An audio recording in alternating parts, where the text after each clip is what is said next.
It's showtime. People should not be afraid of their governments. Governments should be afraid of their people. You know, the right to bear arms is because that's the last form of defense against tyranny. Washington is fundamentally corrupt. There are more words in the IRS code than there are in the Bible.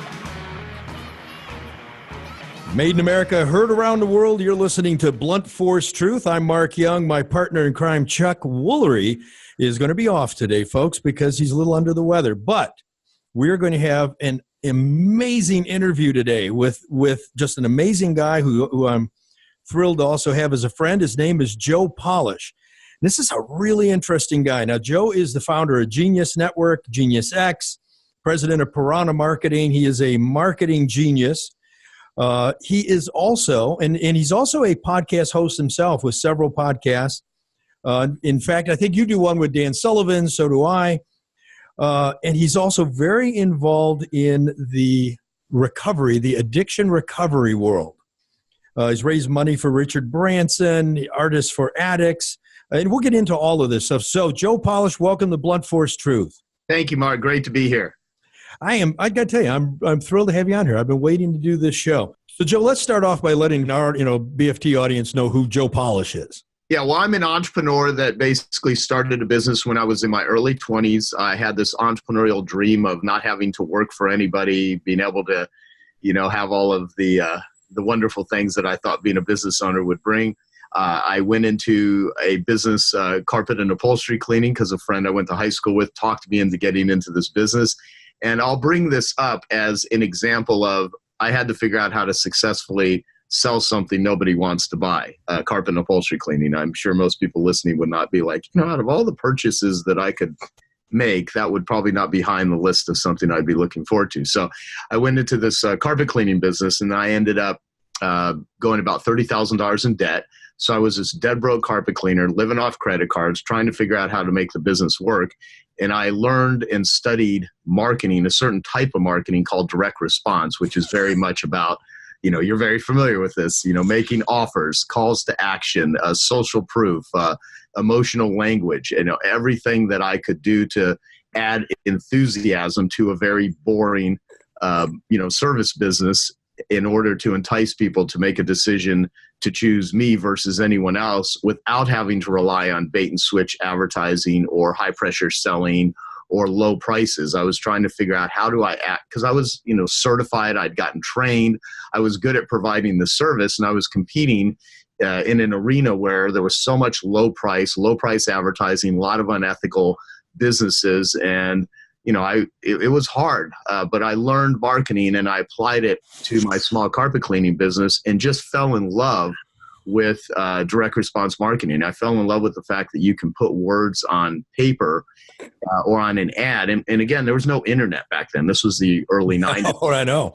And so, I was studying all these direct mail marketers and all of these people that had to rely on the power of the written word in order to motivate people, compel people. And so I learned the difference between selling and marketing, because I was okay at selling, but no matter how good you are at selling, you're limited by the clock. You can only talk to so many people in a given day, in a given period of time. But with the right marketing, with the right letter, you could talk to, hundreds of people, thousands of people, millions of people. And so I learned, that any problem in the world can be solved with the right sales letter. And I created, all of these marketing methods for selling carpet and upholstery cleaning services and turned this small business around. And I just loved the whole art of it. It was almost like, wow, this is a very creative process. And I started sharing those strategies with other carpet and upholstery cleaners and people that were in fire and flood restoration businesses. And lo and behold, it worked for other people in other parts of the country and the world in the same way that it worked for my small carpet cleaning business in Mesa, Arizona at the time. And so what I ended up doing was packaging up all of my strategies and then selling them to other service businesses. I started doing that in 1994, 1995, and I ended up becoming the largest training organization in the world in the late 90s for carpet and upholstery cleaners and fire and flood restoration companies. I was on the cover of the magazines in America and UK and New Zealand and Australia and worldwide. I had, just ended up having over 10,000 professional cleaning and restoration companies become members of my organization, which was called Piranha Marketing. And then I started, teaching other service businesses. And so along the way, I just really fell in love with marketing and helping business owners because they're such a backbone to the economy, and they're the ones that I want to be a hero to. But I also was a person that was struggling with addiction.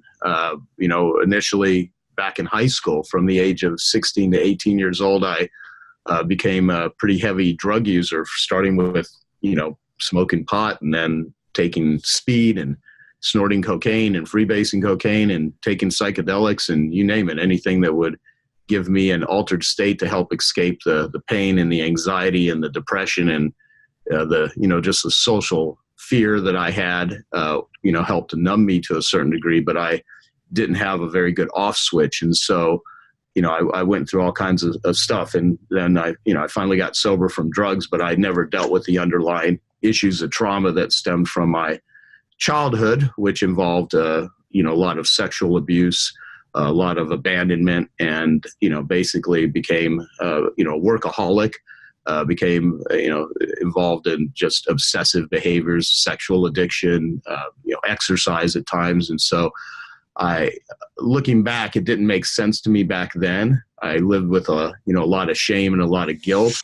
But as I've gone through 20 plus years of recovery and now helping, many addicts worldwide, I realized I was just trying to get out of pain. All the addictive behaviors and everything was just a response to, emotional and psychological unrest. And that's how I dealt with it. And so who am I? I'm a guy that helps build a better entrepreneur, helps people in their businesses, but I also want to be a hero to helping people with addicts. And I have a goal to help be a catalyst to change the global conversation about how people view and treat addicts with compassion instead of judgment, and to find the best forms of treatment that have efficacy and share those with the world. And what you had mentioned earlier, Mark, about watching my documentary, someone anonymously funded a documentary on my life. I didn't even put that together. It was one of my clients who we found out at one of my recent Genius Network annual events. We showed the movie to an audience of 400 people. And then I finally found out who was behind financing it and putting it together. And it was a guy by the name of Devang Patel, who's got, an entrepreneur that owns a bunch of different franchises. He's a wealth advisor. And the name of the movie is Connected, the Joe Polish story. So if there's anything that would maybe represent what I attempt to do, is to connect other people, connect them through strategies, connect them to other high-level entrepreneurs, and hopefully connect them to some degree to themselves, because it's very hard to be a happy human if you're disconnected from yourself and disconnected from others. And it's also difficult to be a great marketer if you don't know how to connect with other people, because that's in a lot of ways what marketing is. It's whoever does the best job of connecting your products, your services, your cause, your missions, your thing with others that you want to enroll, that's going to give you the highest likelihood of success and impact. So yeah, there's a lot of stuff that I do, but it's mostly.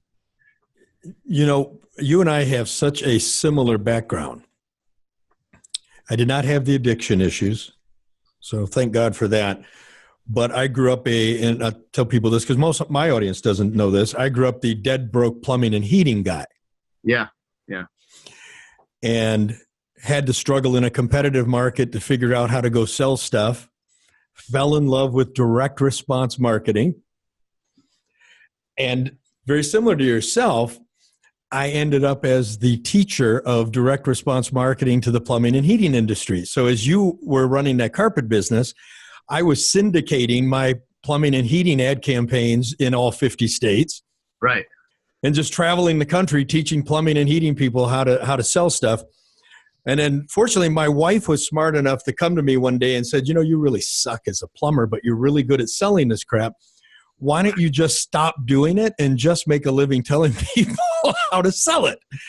Which is how I ended up with an ad agency. I think the same way you ended up with Piranha Marketing.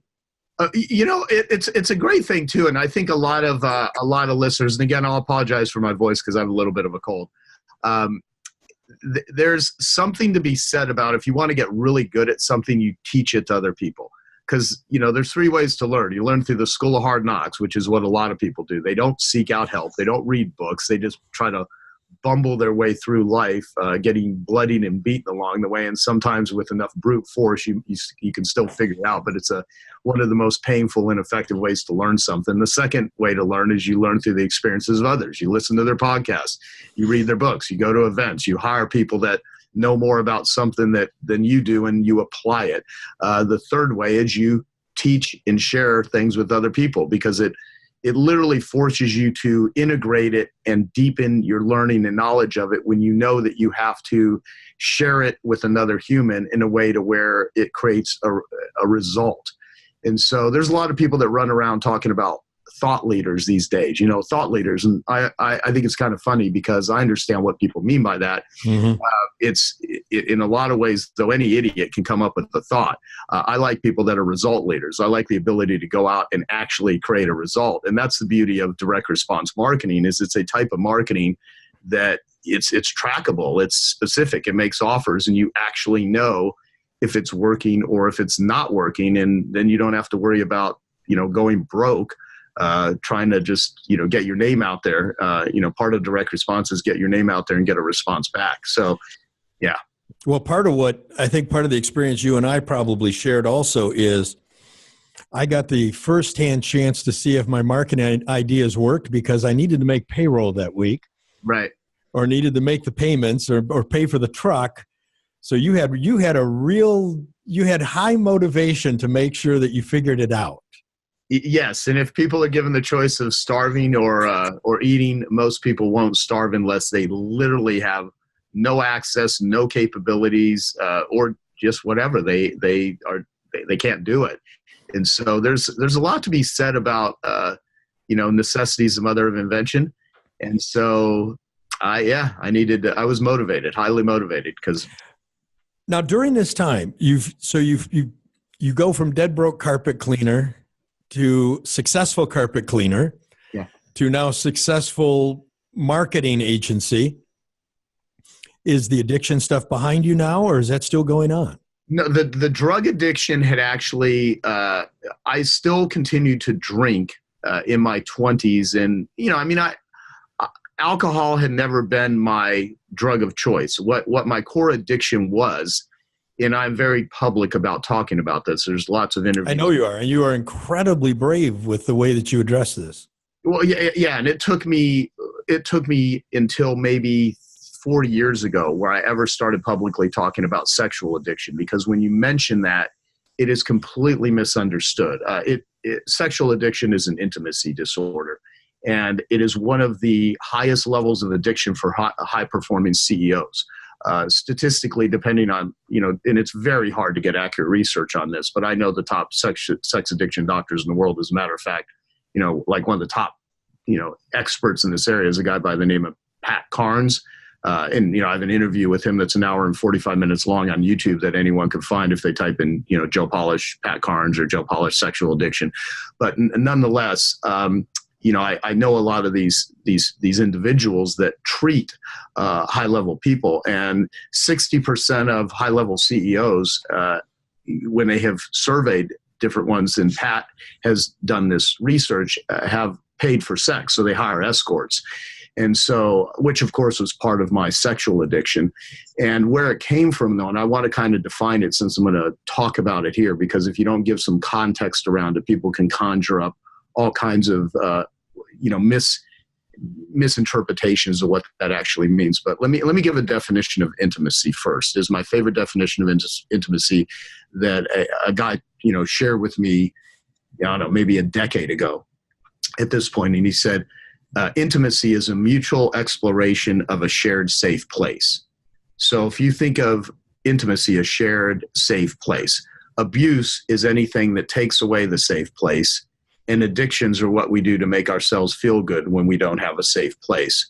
So if you can sit and think in your life, and I'm not just referring to you, Mark, I mean everyone that's listening, if you don't feel safe, and I mean you could be strong, you could be powerful, you could have you could be a billionaire, and still feel very unsafe, psychologically, spiritually, emotionally, environmentally, in the world.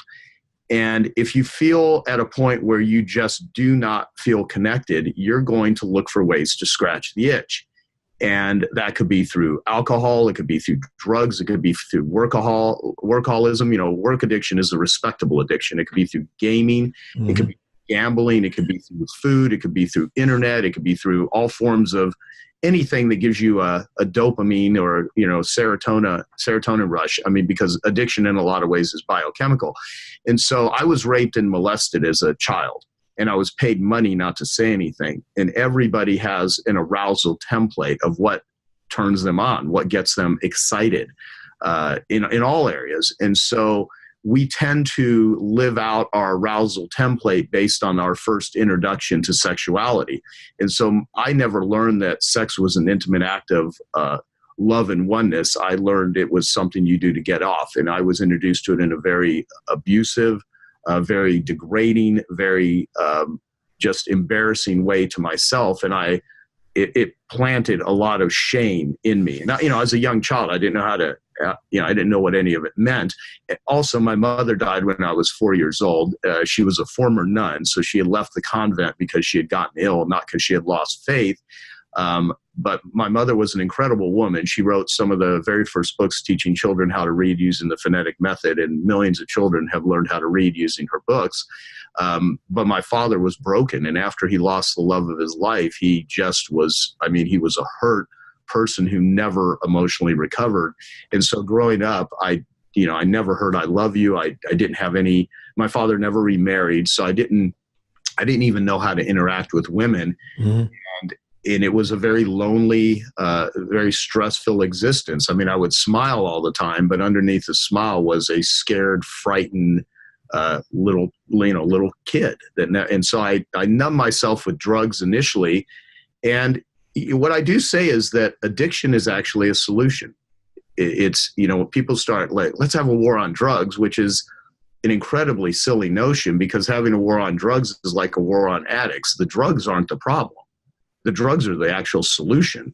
The problem is the pain that causes somebody to use or abuse the drugs. And some of the drugs that can save people's lives are illegal, and drugs that kill people are legal. You take opiates, which, most people think of as the opiate crisis, and it is, because we have the, highest level opiate crisis of any time in human history. And, depending on stats, 60,000 to 100,000 people died in America last year because of opiates. But 450,000, 475,000 people died from cigarettes. The number one killers when it comes to addiction is sugar first, tobacco second, alcohol third, and opiates fourth. And all this. Quite a bit about the addiction recovery world. And so for me, throughout when I became a successful entrepreneur, I directed a lot of the resourcefulness that you learn out of being an addict, because addicts, they are resourceful people. Absolutely. They're amazing salespeople. Absolutely. And they're amazing at selling themselves on the delusion that they don't have a problem. And selling you out of another $20. Exactly. So, in the worst state, addicts, they lie, they cheat, they steal. But underneath it all is pain. And so when I became successful, I became a millionaire, by the time I was 30 years old. And I truly helped a tremendous amount of people along the way. But, I would go do seminars, and there's this Janis Joplin line. And, Janis Joplin, the singer, died of a drug overdose. And she had this line where she said, "I would go out and make love to 20,000 people, then I'd go back to my hotel room alone." And the inability to connect. And so even though I was helping people, and even though I was a very functional addict, I would go back to my hotel room and I would just feel lonely and disconnected. And I never knew how to really pick the right partner, because I still had a lot of shame. And I wasn't a bad guy. I don't think that there's any past girlfriends. Every girlfriend that I've ever had over the last 19 years, I am literally still friends with them. I didn't burn bridges. I wasn't abusive to other people. I was just very abusive to myself. So let me ask you this. I know a lot of people in the addiction world. Yeah. And my experience has been that if a bad person, if an ill-intended person is an addict, if they clean up, that bad behavior stays with them. But if the addict is basically a kind-hearted, good person, then they tend to be a kind-hearted, good addict. And if you clean up, if they can defeat the addiction, they tend to turn out to be tremendous people. Yes. Well, let me say it this way, and it does not matter what someone's religious beliefs are or spiritual beliefs are or afterlife beliefs are or whatever. You can be an atheist. It's just an interesting line. So Bill W., one of the founders of AA. So, AA was started by Dr. Bob and Bill W., Bill Wilson. And they're the ones that, started 12-step groups and wrote the, big book of Alcoholics Anonymous. And it's interesting, if you look at the original, because you said addicts are great salespeople. In the original, you can find this, I'm sure, with a Google search. The original manuscript of the big book of AA had, "We want to sell you on this. I want to sell you." But they actually changed the word "sell" because Bill W. actually was a stockbroker and he was a salesman.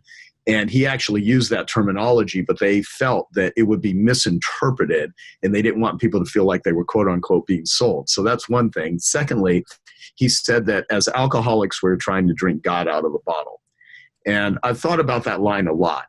Addicts are the most potentially spiritual people that exist, if you think about it from that perspective. They're trying to find a connection. They're just looking for love in all the wrong places. If you're depressed, if you're lonely, if you're anxious, if you feel hopeless, there's nothing wrong with wanting to get out of that state. It's just how you go about scratching the itch. Do you want to scratch the itch with razor blades and something that destroys you, or do you want to do it in a healthy way? So addicts, if you're a sex addict, you're trying to you're trying to screw your way to God or voyeur your way to God or whatever that means. If you're a gambling addict or a food addict, you're trying to fill that void. So, we're trying to drink God out of a bottle. There's something that you just don't feel okay in your own skin with your own existence. And so, the addicts are literally trying to find a solution to that. And even being bored, for some people, going for a walk on the beach, going to a movie, sitting down and reading, for a really jacked up, addictive mind, that could be incredibly uncomfortable. Yeah. And so hungry, angry, tired. Exactly. Yeah. The halt state, they say don't make decisions when you're hungry, angry, lonely, tired. And some people, they're in that state all the time. I mean, if you look, some of the most driven entrepreneurs that are admired in the world, and I've sat in rooms with them for. Oh, and you know them. Yeah, I do. I mean, I work with and I don't charge for my addiction work when I help people, when I'm like a sober coach or when I sponsor people, and I get asked to meet with a lot of people since coming out, which is very interesting. When I say coming out, by admitting that I have an addiction, and I never realized the response that I would get. Mostly very positive, where people are like, "Wow, I'll tell you a quick thing that happened. I don't know, this maybe 3 years ago. My buddy Vern Harnish, who was one of the founders of EO, he wrote a book called Mastering the Rockefeller Habits. His new version of that is Scale Up, and he does this Fortune Summit every year with Fortune magazine. And we had it was in San Antonio, Texas. It was about, I think, 2 or 3 years ago. And the night before, I went and had dinner with them. And then Graham Weston, who's a friend of mine, he's the guy that had sold Rackspace. He founded Rackspace. He had sold it 6 months prior for $4.6 billion. And we had dinner, and we spent the majority of the dinner just talking about addiction. And he was, a lot of, interesting questions. And he's, really built up the economy in San Antonio. And the next morning, Vern had me give a talk. And so I brought up one of my Genius Network members, Dean Graziosi, up on stage with me. And so we had talked for about an hour and 15 minutes to this audience of 1,000 entrepreneurs. And the average business in that room was a $20 million a year business. That was the average. And so there are a lot of very successful people in the room. And I spent maybe 2 or 3 minutes talking about addiction. I was going over some of the stats of how many, 300,000 plus people had died of Oxycontin and opiates since the early 90s. And I was going over different stats, and I said a few things about what I think about addiction. And it somehow just really resonated with the audience. And so we got off stage, and over the next 2 days, 9 out of 10 people that came up to me and asked me questions, it had nothing to do with marketing or building a business. It had to do with addiction. Although I only spent 2 or 3 minutes even mentioning addiction, and guys were coming up to me saying, my daughter's a heroin addict, or I'm a porn addict, or I'm doing a lot of self-destructive behavior. And I was like, wow. It touches everyone's life. Absolutely. If it's not you, it is someone close to you. Yes, absolutely. And if someone's listening to this and they're like, well, I don't know if I resonate with this right now. I mean, first off, all the heart disease, all the lifestyle disease, so many of the cancers, so many of the conditions. I mean, my girlfriend is a medical doctor that does internal and integrated medicine and end-of-life care. I can assure everyone listening that the vast majority of some of the lifestyle issues, from obesity and everything, are not driven by anything other than the underlying causes addiction. It's people that are trying to fill a void. They're trying to scratch an itch. They're trying to connect with something, and it leads to incredibly self-destructive behavior. And so I spent a good deal of time helping entrepreneurs, making money, and living a quiet life of desperation, because behind closed doors, I just could not get rid of the angst. And I was trying all kinds of things. And after spending $500,000, unfortunately, I had the access to that. Many people don't. And that's what I'm trying to do with Genius Recovery today, is to make available to people that don't have money, that don't have connections and stuff, to at least create platforms that could help them. Which most addicts don't have access to money. Right. No, they don't. They don't. Not the drug addicts, the entrepreneurial, alcoholic and sex addict, yes. But the typical drug addict on the street is pretty desperate.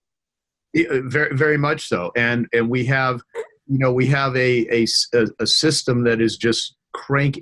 Here's ultimately what I'd love to see happen with addiction, because I don't know if this will ever happen in my lifetime. Hopefully, there's a lot of very smart, caring individuals that are trying to shift the way that we treat addiction, the way we view addiction. What I'm trying to do with telling my story is I would love to see people in high places that are influential, that have platforms, that have influence over their families, their communities, their team members, people that are book authors, speakers, actors, actresses, writers, musicians, sports celebrities, politicians, because I know many of them at the highest levels: NBA players, NFL players, Academy Award-winning actors and actresses, famous musicians. I've met a lot of people that struggle with this, and very few of them out themselves and come out and say, I have this problem. And the hardest battles to fight are silent battles. And there are many people that are listening to this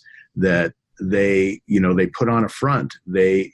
Deep down inside, they are hurting, they're in pain, and they may have a lot of financial success. They may have a lot of high status. They may have a lot of power in some areas, but the kryptonite is their unresolved traumas. It's the pain that they haven't dealt with.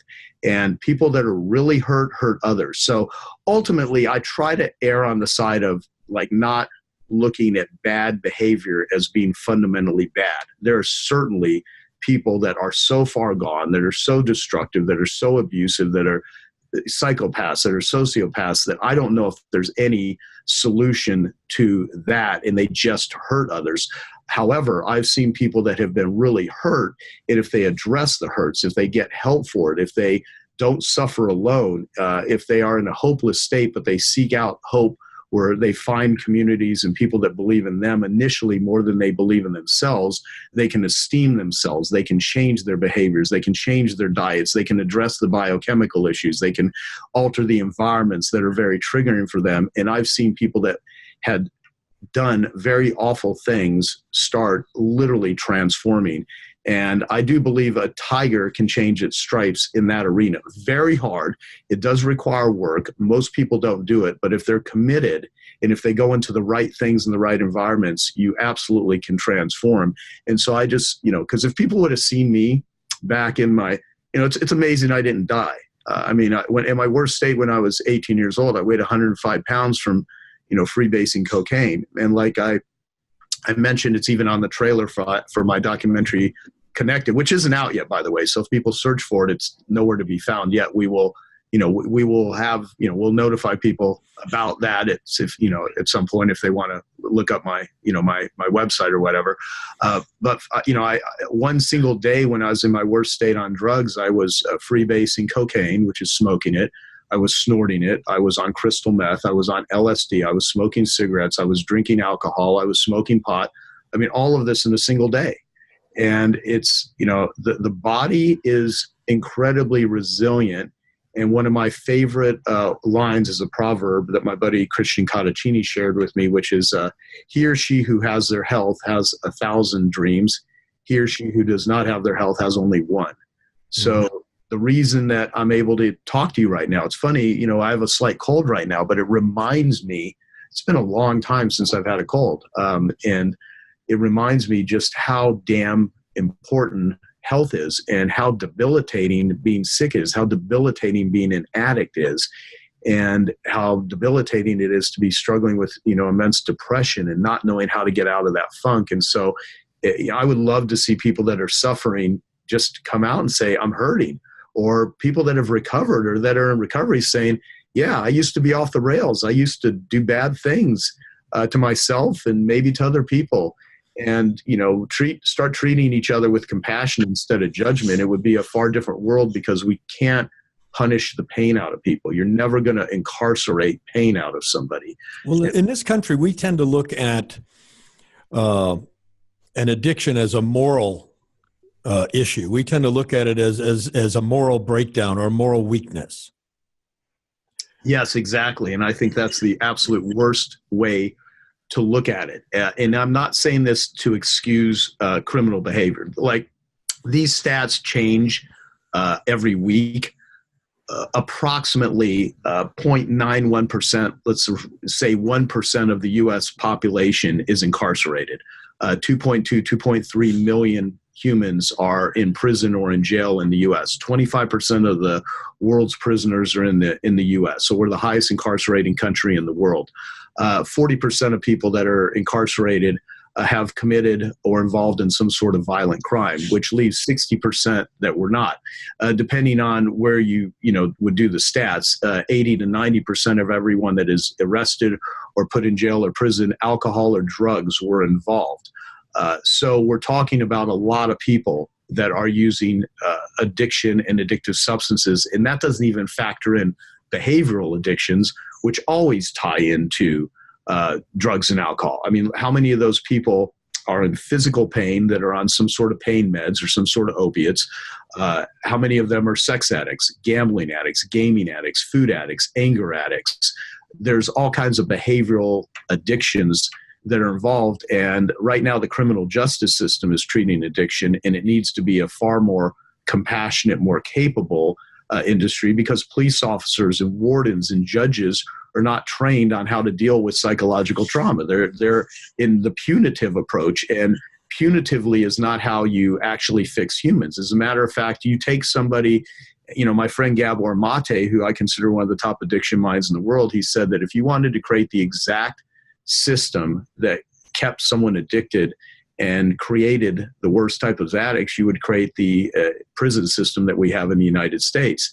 And I agree with him. I would much rather see someone that has not committed a violent crime go to some sort of treatment before you immediately give them the distinction of being a convict. I have a guy right now, Andre Norman, who I helped fund, who has spent 14 years in maximum security prison for initially armed robbery and then 2 counts of attempted murder while he was in prison. He became the number 3 guy in charge of the prison as a gang leader.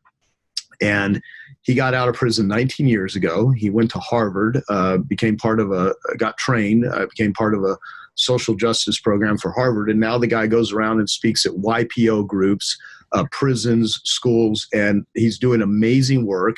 And, I'd say probably in the last 2 or 3 months, we've probably saved 3 or 4 lives from people that were suicidal, interventions. I mean, he goes to them.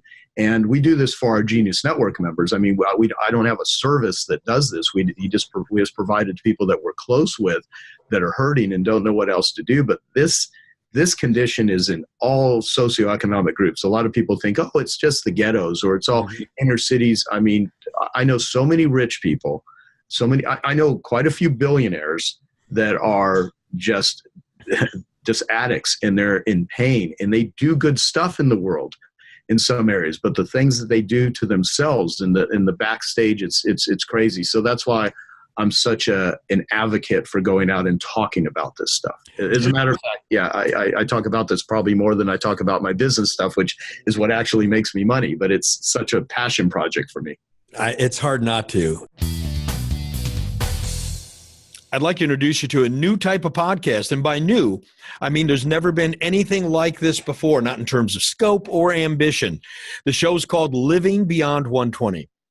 Science proved that lifespan could exceed 120 years back in the 1960s. And the Bible first mentioned living to 120 years 6,000 years ago in the book of Genesis. But the question is, how do we get there? Living Beyond 120 tries to answer this question. The show is an exploration into human longevity and what it will take for us to live longer, healthier lives, featuring interviews with some of the most respected minds in longevity science and tackling big subjects like how the medical system, big pharma, and maybe even our own government don't want you to live longer. Living Beyond 120. It's hosted by me and my co-host, medical expert, Dr. Jeffrey Gladden. You'll find the show on iTunes, Stitcher, or your favorite podcast directory, and you can also listen to it at the website livingbeyond120.com. You and I are both entrepreneurs. We're not normal. True. This is not what the normal world is about. I think that, we are what people would think of as a type A. And to be really successful, you do need to be a little obsessed with what you're doing at the moment. So I could see it rolling into that. So let me ask you a question. It's a political question, but not a political question. When we look at the president's an entrepreneur. Yes. He's not a business executive. He's one of us. Yes. And I think that's one of the reasons I tell people often that's one of the reasons he's not getting along with Washington, because he's an entrepreneur, and the opposite of an entrepreneur is a bureaucrat. Yes, exactly. Yeah, totally. He's surrounded by bureaucrats. It's not going to work. They're not going to get along. But, this whole Stormy Daniels thing, maybe it's true, maybe it isn't true, but I think people need to reassess that and say, okay, first off, we didn't hire the president as the moral compass. We hired him as a CEO. But could it be that maybe he is a typical entrepreneur with those same kind of drives? Oh, yeah, clearly. I mean, I think it would be when I did my interview with Gabor Mate, who actually has a much deeper understanding of Trump's upbringing than I do. I had brought Gabor Mate to this business conference. This is the first time I brought an addiction doctor to one of my big business conferences, and it was super well received. And he had talked about, Trump's childhood and his father and the makings of sort of his behavior. And if you want to know why anyone does what they do, you kind of go back and look at their lives. I mean, what I would say, a lot of politicians in very high places have, it's just how well hidden is it? You know what I mean? Mm-hmm. Most of, if you think of Trump, I mean, he built his wealth. The people that he was dealing with were not a bunch of angels, in the real estate development industry. I mean, you had to learn how to be pretty hardcore. And he's definitely a highly driven individual. I mean, I've met him twice. I was at a conference before he got elected. It's probably about a year before. And I showed a picture of me with Bill Clinton and another picture of me with Trump. And I just wanted to see the audience's reaction. And I made a comment. I said, look, I'm not going to make a political statement of, I mean, whoever you like is who you like.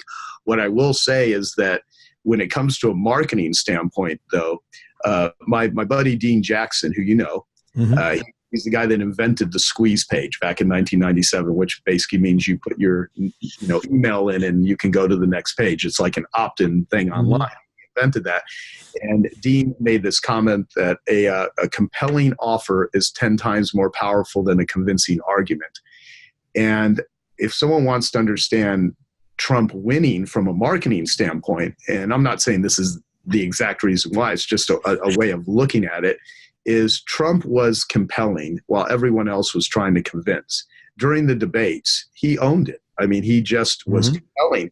And even to this day, even all of the people that hate him, he's very compelling, which is why he pretty much rules the media, because everything, hate him or love him, he's compelling. And so part of his ability to be a successful entrepreneur is he learned how to sell, he learned how to position, he learned how to market, and he all of his time on The Apprentice was practice for understanding the media and messaging and literally entering a conversation that exists in the prospect's mind. I mean, that's something that Robert Collier said, who was a copywriter for many, many years ago, is you want to enter a conversation that exists in the prospect's minds. And he just looks at what's the pulse of, and I remember meeting with Jack Dorsey. We had a lunch with about 10 people, who's the founder of Twitter. And this was back in 2016, early on in the year. And he was talking about how Trump just really understands when to put a tweet out before he's always ahead of everybody else. And, it was sort of interesting. But, the whole fact that an entrepreneur gets elected when, I don't know what is the accurate stat. I'd be curious if you actually know. I think it's like 5% of the U.S. population has the psychological makeup, the risk-taking, the certain drive to be an entrepreneur, which means 1 out of 20 people are entrepreneurs. So the vast majority of people are not. And then if you put an entrepreneur in the White House and someone like Trump, who literally is, he's a counterpuncher. If you punch him, he's going to punch you back and he's not going to stop. And so, that doesn't bode well with people that don't understand that sort of personality, and certainly that want to attack. So he's very skilled at it.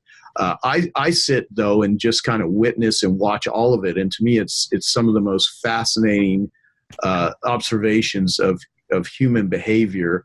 And yeah, so anyway, but again, I'm not a political expert. You guys are way more articulate in this area than I am. Well, I happen to know and believe that the president really loves and cares about his wife. That's legit.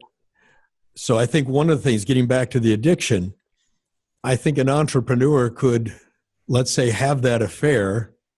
It's not necessarily a moral weakness, but more of an addiction issue, and still be devoted to their wife. So it's not a point of, I don't like my wife, I don't love my wife. The addiction overrode, no more than a heroin addict. A woman who's addicted to heroin will put the drug in front of her own children if she needs that drug. Yeah. No, I mean, yes, absolutely. I mean, if people could understand the drive for addiction, and for people that are not addicts, and many are, that can't admit it. And what I mean is, I had a guy who actually dropped out of my Genius Network group because I would talk about addiction. I mean, I don't make it the main emphasis of Genius Network because that's about helping people build and grow their entrepreneurial enterprises. But he had literally, for some reason, it really bothered him. And then too uncomfortable. It was too close. Totally. And then he reached out to me about 6 months later after he had dropped out of Genius Network. And he said, I'm going to be in Phoenix. Can I have a meeting with you? And so we met in the very same room that we're having this conversation right now, which is a conference room in my office filled with a couple thousand books. And he admitted to me that his daughter, was struggling with opiate addiction. And he wanted to apologize to me. He said, I didn't realize when you said it's going to affect everybody. I didn't know at the time. And he goes, and I found this out. And for one, you were right. And I'm sorry. And what can you recommend I do? And so I gave him some recommendations. And, last I had spoken with him about it, she was doing much better. And, doing stuff. But, when it comes to the original question about Stormy Daniels, I mean, if you look at Monica Lewinsky, if you look at John F. Kennedy, if you look at all of this stuff, I mean, because of social media, I don't know how you're going to have anyone that, one of the things that I respect about anyone in the public is the ability to be able to wake up every day and try to do your job, no matter if you're Britney Spears when she shaves her head and is going through a meltdown, or if you're Donald Trump that has to do what he thinks is the right thing to do, and half the country hates you, and still be able to function under that level of pressure takes a certain amount of capability. So on all levels, these are not dumb, incapable people. You may totally disagree with how they view the world and how they believe in stuff. I mean, from my standpoint, liberals are far easier to get on the bandwagon of what's important to me as it relates to addiction than conservatives. However, I would like to see, conservative Americans out themselves. It would do a lot to change a lot of the criminalization of some of the stuff. And the thing is, what would be great is if the public had enough of an acceptance and understanding that if Trump was indeed to come out and say, hey, here's some things that I've done that you may find, unacceptable or whatever, and here was some of the drivers for it, I wonder how much that would change public opinion about things. But, we're just not there yet. I mean, people want to. I think that would be amazing. So do I. I've said that before. I wish he would just come out and say, look, folks, these are the things I've done wrong. This is the stuff that it doesn't work. I've made mistakes, yada, yada, yada, yada. But here's where my heart is right now. Yeah. Yeah. I agree. You know what I wish every politician would do? And this is going to sound absolutely radical and crazy. And I am not endorsing this in any way, shape, or form. It's just something under the right circumstances. Is the use, like one of the things that's going to really change psychiatric care and mental illness and depression and addiction is the use of plant medicines and psychedelics in the right setting. And I'm very careful about saying this because there's a lot of people that are out there that are calling themselves shaman, and then they're administering things to people in very dangerous ways. There's also a lot of veterans that are taken through, phase 3 trials that are just starting with MDMA through organizations like MAPS.org, and, a lot of incredibly compassionate, caring people that are transforming people with the use of, psilocybin, ayahuasca, ibogaine for opiate addictions, things like that. I'd love to see every high level of, politician that is responsible for declaring wars and for making decisions that could either enhance or incredibly damage other humans' lives go through some sort of, ayahuasca journey or some MDMA. I think it would be incredibly opening. Some of the outcomes of that stuff. I mean, there's evidence of showing of treating depression with a single treatment. Absolutely. A single usage. Exactly. Resetting the brain. Totally. I mean, I have footage where I'm the first person in the world to have a before and after brain scan of doing ibogaine and 5-MeO-DMT in Mexico. I brought a film crew with me. It's not legal in the U.S., so I had to go out of the country. I had Daniel Amen, who scanned more addicts than any brain psychiatrist in the world. And I did serotonin and dopamine blood tests to see how it actually shifted my serotonin and dopamine levels. And, we've got hours of footage of looking at what actually happened. And it was crazy. And I'm not an opiate addict, but there's about an 80% success rate for being an addiction interrupter. It's not a cure, but for people that are opiate addicts, and they have to be in good physical shape. So you have to go get a heart test, and you have to, because it could be very intense. And some people, if they have a heart condition, could actually die from this sort of plant medicine.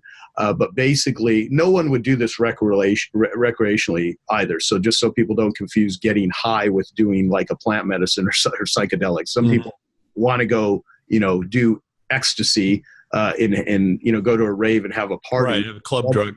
Yeah, and then other people want to do, have an attendant with them, a therapist to do MDMA guided therapy. It's one of the best things talk about the 20 to 50, as many as 22 to 50, veterans commit suicide every day in the U.S. And so many of these people are depressed, they're anxious, they're addicted.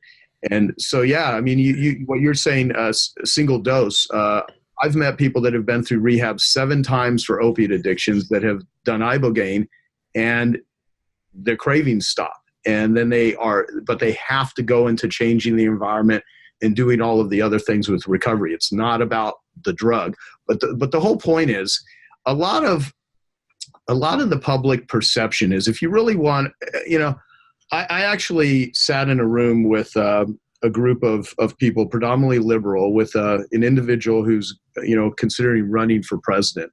And most of them in the room were liberal and talking about, the campaigns they're going to run, and, making statements like, is America great? Like these anti-Trump things.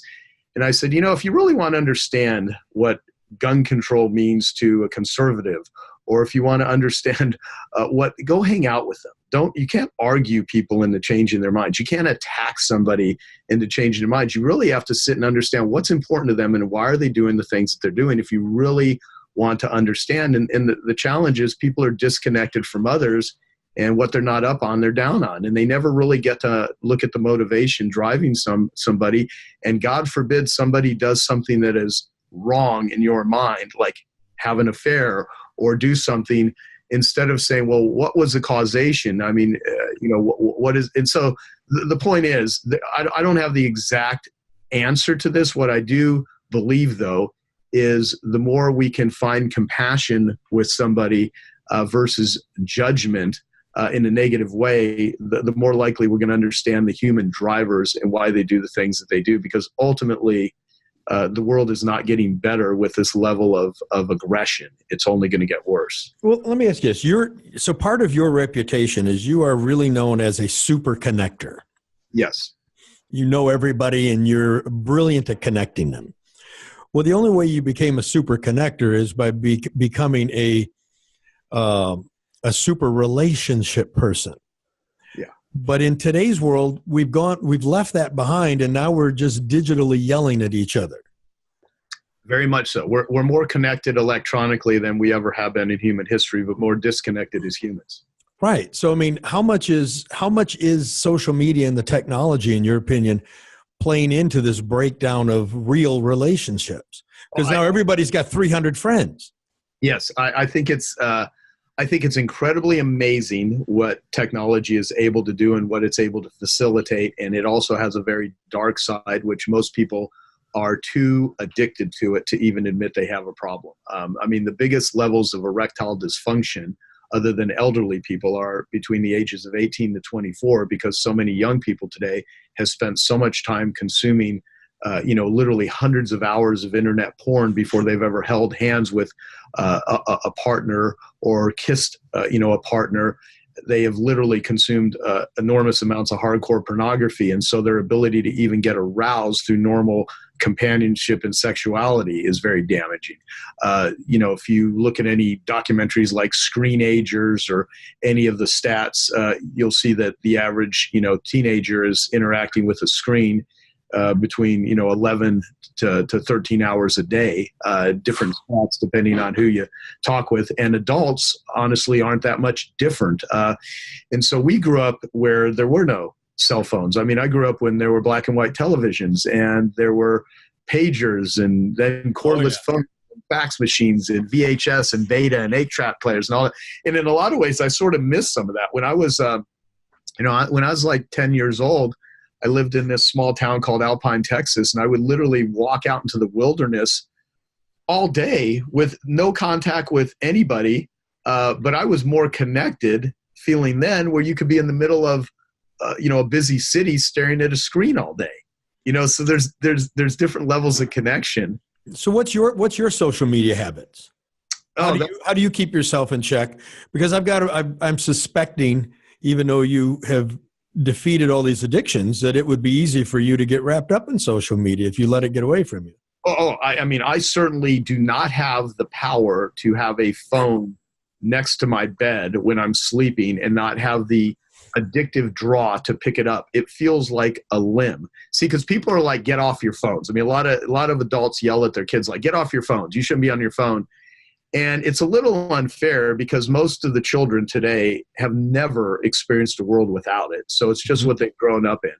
And it's not just about being on your phone. It's actually, if you really think about it, if you've ever misplaced your phone, there becomes an anxiety and a frantic search for, oh my God, where is it? Because it's not just a device that you make phone calls with. As a matter of fact, most people, including most young people, never even make phone calls. It's all different forms of, and this is going to change into, I mean, the future is going to become virtual reality. It's going to become different forms of glasses. It's going to become AI. It's going to become augmented reality. I mean, there's a whole, and I stay pretty up on this because of, I'm helping Ray Kurzweil, the director of engineering at Google, with his upcoming book. Peter Diamandis is a Genius Network, a member and friend of mine that I've helped him launch 2 of his books and start something called Abundance 360.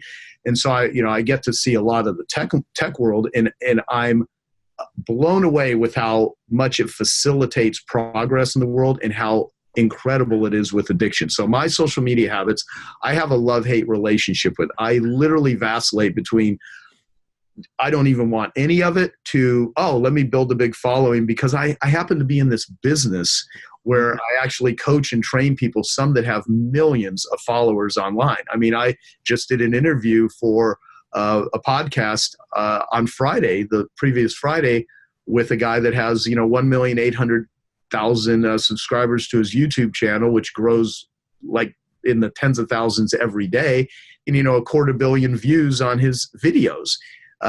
And so for a marketing standpoint, it's like utilize it in your business, but don't let it use you. And honestly, I don't know if people easily can. I mean, there's all kinds of studies that, people that are heavy Facebook users are very depressed. And there's a couple of books I'd recommend for people to read. One is How to Break Up with Your Phone. And that's a great title. Yeah, it is. And it's not just about phones. The research that she shows about, here's what's interesting. Steve Jobs, Bill Gates, the people that, Mark Zuckerberg, I mean, I know Randy Zuckerberg, which is Mark's sister personally. I've actually had her out at my conference. There's an interview. People can watch me and her online if they want to look for it. But basically, I don't know Mark personally. I've met Bill Gates a couple of times, but other than just short conversations with him, I wouldn't call him a friend. I can't call him up on a phone or anything, and I never met Steve Jobs. But supposedly they do not give their kids tablets. They do not give their kids phones. And so the people that actually create this technology, if they don't give their children these phones till they reach a certain age or these technologies, they probably know what's happening to them. And inside every big social media company, from Snapchat to Facebook to Instagram to, you name it, they probably don't call them this, but they hire attention engineers. And those people's jobs is to figure out how to make these devices as addictive as humanly possible. So based on my rant I was saying earlier, it's not just your phone. It's how you find locations because you use maps. It's how you track trackable devices. Like I'm wearing an Oura ring right now, which tracks my sleep on my finger. It's how you, find movies. It's how you look for restaurants. It's how you communicate with everyone. It's how you do your online banking. I mean, people's entire lives are wrapped up in these devices, and they call them smartphones, which is kind of like a really great propaganda statement. It's similar to drink responsibly. What's the first word in front of drink responsibly? Drink. You're actually giving people a command, and then you're telling them to do it responsibly. Well, good luck with that. I mean, they really want people to drink. And so responsibly, right. So basically, phones, like another interesting book is called Irresistible by Adam Alter. And it's about the addictive technologies. And these are books that should be massive bestsellers, but so many people struggle with these addictions that they honestly, we're not at a point right now where we're willing to admit just how beholden and how controlled we are. Marketing of the future is going to be so much about algorithms. When you're going to have an AI device ordering, your food from you for Amazon, how much is an advertisement going to get through? People, anyone carrying a phone around that has Facebook Messenger on their phone is listening and transcribing everything that you say. It's serving up any areas of interest. They know what your political affiliation is. They know what you read. They know what you eat. They know where you shop. They know where you drive. I mean, these sort of devices know everything about you. And the current way that they make money is advertising and directing things. So understanding this, that algorithms are in a lot of ways directing and controlling your life, I honestly think one of the biggest reasons we have such a huge addiction crisis is because people are carrying around and staring at screens all the time. And going back to what you originally said, we're becoming very disconnected. Someone was telling me at one of my meetings that I really miss the days when I was a little kid and we would drive with our parents through on a road trip. And if we were hungry, we're like, oh, we're going to stop at the first restaurant we see. Like today, you don't just go and drive and look for a restaurant. You look at your phone, you look at Yelp, and you find something, and then you look at the reviews to make sure that other people like it. And then if you don't go into a store to go shopping and interact with other humans, you order stuff on Amazon, and you don't interact with other humans. So the level of human connection is dwindling by the second to everything that we try to make more convenient as a result of technology. Is that good or bad? It totally depends on what side of the fence you're on. And I think most people have fewer real friends today. Absolutely. Really, I mean, I have a term that I use, I don't know if you've ever heard it before. I refer to friends as dead hooker friends. Dead hooker friends? Yes. And my dead hooker friend analogy is this. Who do you have in your life that you can call at 3 o'clock in the morning and say, hey, Joe, I've got a dead hooker in my trunk. I need some help. And their response will be, where are you at and what do you need me to bring? Wow. Yeah. I have a similar one where I talk about like $25,000. Who could you call in the middle of the night, no explanation needed, and say, I'm in trouble, I need $25,000, and they just give it to you. Right. Most people don't have those friends today. Yeah. Yeah, I agree. I totally agree. They don't have them. I try to explain to people, and I don't know if you have read this or if you agree with it. When we look at social media, there's a process in our brain which is called a randomized response, a randomized reward response. Yes. And it's what makes slot machines so addictive because the wheels keep turning. You look at Facebook, you look at Twitter, they are designed the same as slot machines. Totally. There's a book about gaming in Vegas, which is called Addiction by Design. And right. Vegas is everything about Vegas is designed to feed into, one of the greatest marketing slogans of what happens in Vegas stays in Vegas, except STD. A friend of mine invented that. Did he? Okay. Yes. I'd love to interview that guy. Tim Williams. Tim Williams. Wow. That's interesting. Yeah. If you ever want an intro, let me know. Yeah, I would probably like that. And it's a crazy ass sort of thing because guilt doesn't stay in Vegas. Shame, STDs, broken relationships, lost money. Yeah, they definitely don't stay in Vegas. No, Vegas could be an incredibly toxic environment for an obsession. And you talked about obsession earlier. You said obsession. Behind almost every form of addiction is obsessiveness, compulsiveness. There's certainly a loss of control. I don't believe that addiction is a choice. There comes a point where I had behaviors that were stronger than any bit of willpower, intellect, resourcefulness that I could muster. And when I was in that bubble, I was just in pain and I wanted to get out of pain. And it's an interesting thing. Let me ask you this. So you and I've talked before, and I told you I've now become certified in NLP and hypnosis. And I did that to become better at advertising, by the way. Yeah. That was the reason I did it. Now, I still do use the skills, and I think like yourself, I will see a few subjects every month, and I don't charge for it. I'll see people that are dealing with depression, anxiety, addiction, and I don't charge for it. It helps keep the skills up. One of the things that I've learned is that we can't help, as a hypnotist, I can't help somebody unless they come to me at threshold. Mm-hmm. And threshold for us is there must be change, it must be now, and it must be me. What was that moment for you? When did that threshold happen? Here's the thing, because it's. I guess I would interpret that similar to another form of hitting bottom. Some people say, "Do you have to hit Another bottom?" term for it. Yep. And be so screwed up. And I actually believe you can bring the bottom up to you. So I don't know if you need to have your life be a total wreck. We don't think you do. We just think you need to find that threshold.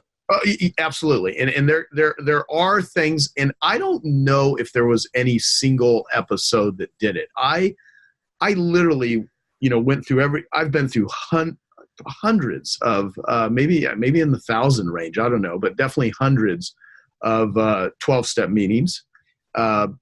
I'm a big believer in community. If someone's an anti-12-step person, there's lots of other forms of recovery. I list all of those at geniusrecovery.com, where people can find access to different sort of groups. I went to a lot of therapy. I did, 30-day inpatient. I did week-long intensives at different treatment centers and different facilities. I've done EMDR. I've done somatic treatment. I've done anger work. I've done survivor sort of, treatments. I've done, tons of yoga, tons of body work. I do transcendental meditation. A lot of breath work. A lot of times for smokers, as an example, it's sometimes the only time they take in a deep breath, and it's a very meditative sort of experience. So if you tell someone to quit smoking, it's kind of like saying quit surviving, because in the addict mind, I don't know if there was one single episode. I had a lot of them. What I think for me was I just kept thrusting myself into environments believing that life has got to be better than this. I'm pursuing money. It's not fixing it. And I'm a big believer in, one of the things, like in my documentary, they asked me, money can't buy, can money buy happiness? I'm like, people that say money can't buy happiness, it's kind of a silly ass statement, because I buy happiness all the time. But you can't pay someone to do your push-ups for you. You can't. I used to use money to hire the very best addiction doctors in the world, thinking that if I just had the quote unquote guru, if I had the expert, right, that would make me better. And I realized that I could sometimes learn more, sitting in a church basement at a 12-step group with, some people that are, homeless, that I get more recovery out of that. So for me, if I just had so much of a pain internally that I kept showing up. That probably doesn't answer the question in a way that makes it easier for other people. What I would say though is that wherever someone's at in their life, where they have a loved one, you just got to do everything you can to love yourself. Forgiveness is giving up the hope that one day you're going to have a better past. And so I kept trying to forgive myself. And I think the things that probably made the biggest impact is when I quit doing so much talk therapy and I started doing somatic treatments, things like the Hoffman Institute. I went through the Hoffman process, definitely plant medicines. I've done ayahuasca in the jungle before, outside of the US. Those, I saw my mother in a bed, during this experience, crying, agony, knowing that she was going to die, knowing that she had 2 children that she was going to leave and she could do nothing about it. And just really getting in touch with that sort of pain and becoming more compassionate on myself. Sometimes some people have just, they have an aha moment, they have an epiphany, and they just... Dr. Drew wrote the foreword to the addiction book that I wrote with Hal Elrod and Anna David, and it's called The Miracle Morning for Addiction Recovery. And Dr. Drew talks about disgust, that disgust is actually a huge motivator for change. Shame is not a huge motivator. But if you think, Mark, in your own life, or think of people that are listening to this right now, if you think of an area where you used to have struggle with maybe health and you wanted to lose weight, or you had someone that you just, like your business, and you just needed to fix it, or somewhere, something in a relationship or in a project or in any sort of challenge, and you just like, I am sick of this, I want this, and you just got disgusted. The actual disgust is a great driver. And I actually got very disgusted with how screwed up my life was. in particular areas. And that became the motivation to change. Now, when I wasn't able to cope with things in a productive way, what I ended up doing was I would go into a shame spiral. And the addictive cycle is this. It's preoccupation, where you're thinking about it. Then it's ritualization, which is the ritualized behavior. Then there's the compulsive act, the addictive behavior, drink, drugs, sex, gambling, whatever, the obsessiveness. And then when you do that, when you act out addictively, you go into a despair, which entails shame and guilt. And the quickest way to get out of despair, shame and guilt, is start the addictive cycle over again. See, the things that consumed my time in my life had very little to do with the act itself. It was the preoccupation. It was the rumination. It was the obsessively thinking about it. Romanticizing it. Totally. And so what I want to see happen with people is they do fantasy contamination. I mean, the reason we call them fantasies is because real life, frankly, isn't as cool as a James Bond movie. When you go to a James Bond movie or any sort of really cool, movie where you have some hero and you watch how awesome they are, the power, the physical agility, the women or the men or the whatever the hell it is that they have. Shrug off a bullet wound. Exactly. You got to sit back and say life is not that cool. As a matter of fact, much of life is incredibly boring.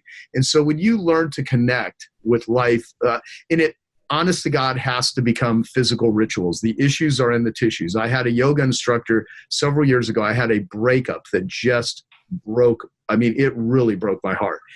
And for some reason, I could not tap into all of the resourcefulness, all of the things that I intellectually knew, and I was just in grief.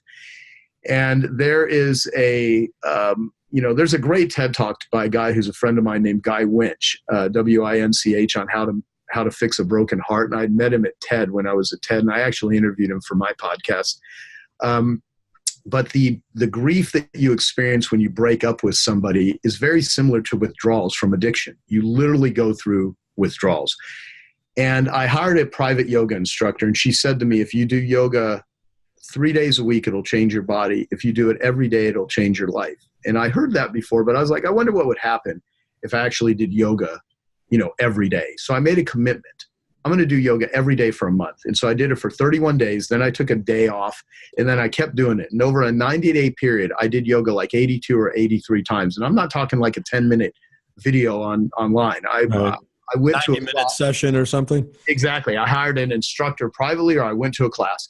And what I learned is it increased just a little bit the space between me reacting to life and responding to life. And when I was in active addiction, I was reacting to everything. When I'm in grief, I'm going to go act out. Let me call an escort. Let me look at internet porn. Let me fantasize. And I would go into a reaction mode, or, I'm really stressed. Let me start another project. I actually learned that one of my weird dysfunctional behaviors is if I get really overwhelmed, and I'm a master at putting too much on my plate and getting really overwhelmed. Many type A driven entrepreneurs, that's their skill. And what I learned is that one of the things that brings immediate relief to me when I'm overwhelmed is to add a new project to my plate, because it makes all of the other stuff temporarily disappear. And I used to say, I never get bored. There's so much stuff to do. But as a matter of fact, entrepreneurs get bored all the time. They could be busy as shit and bored to death because they want a new stimulation. So when you train your nervous system, your parasympathetic system is non-existent. You're in sympathetic all the time. You're constantly looking for a way to scratch the itch. The addict brain doesn't seek harmony, it seeks chaos. And if you give it a little bit of harmony, that feels very uncomfortable. And so for me, I actually learned through yoga to start responding to life, not reacting as much.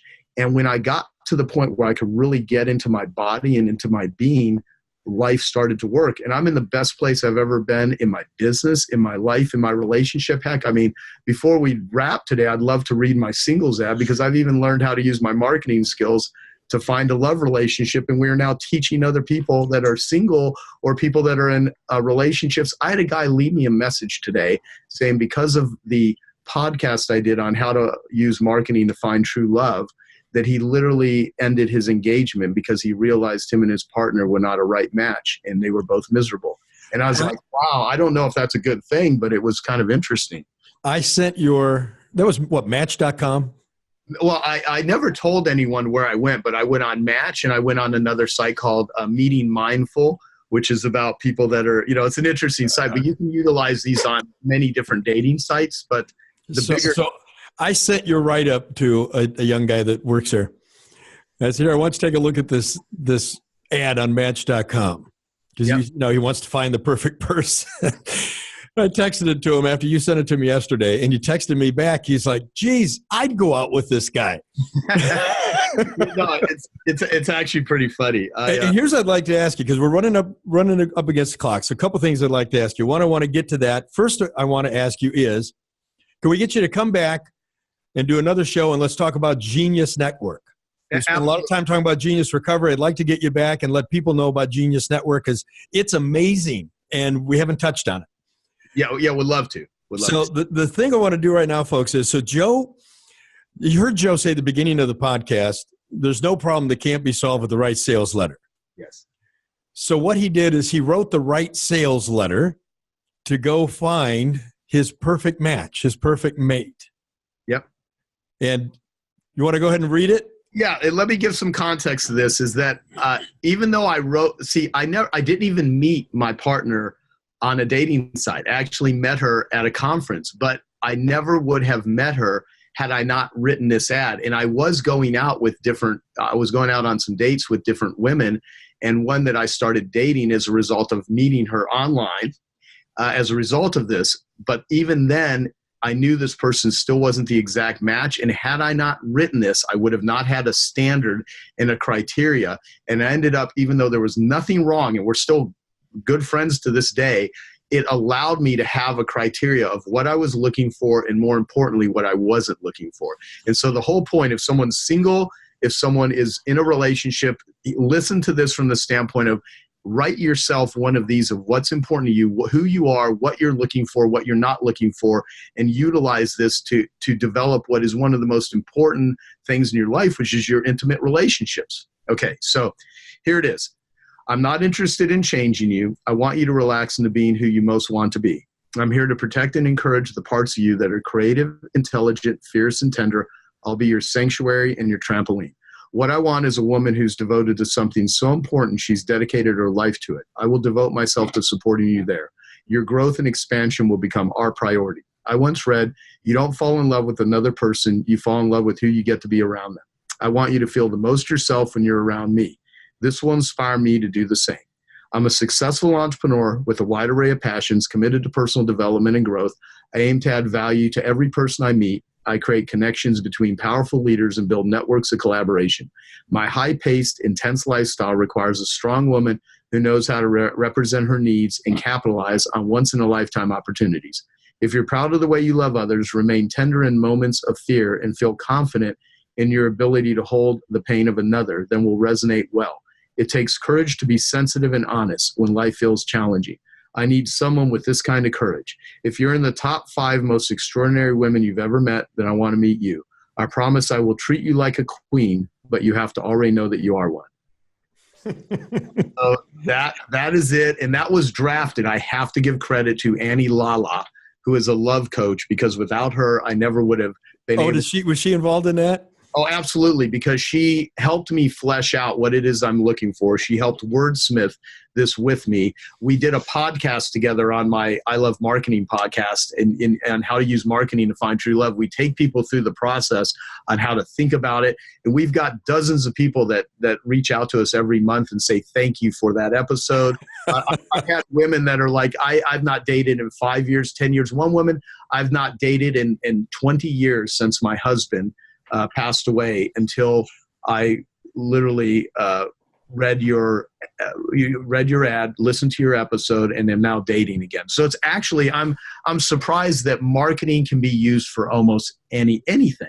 I mean, any area of your life, you could use the right words, the right sales letters to attract what you want and what you don't want. And so that's what I love about marketing utilized in the right ways. That's amazing. Folks, if you want to connect with Joe, there's a lot of ways to do it. You can go to geniusnetwork.com. There's Artists for Addicts. There's geniusrecovery.com.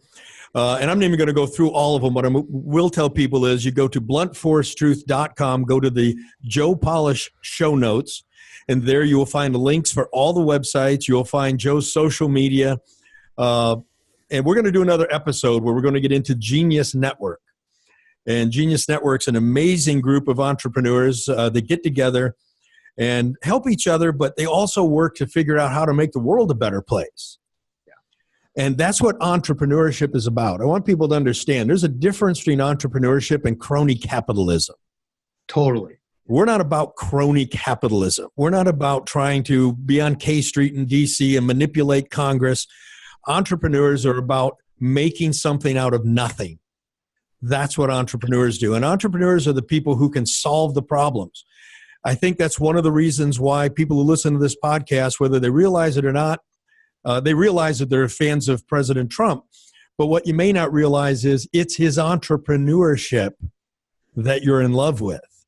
That's what's attracting you to him, is the fact that when you look at Washington, Washington lives on creating problems, but they die on creating solutions.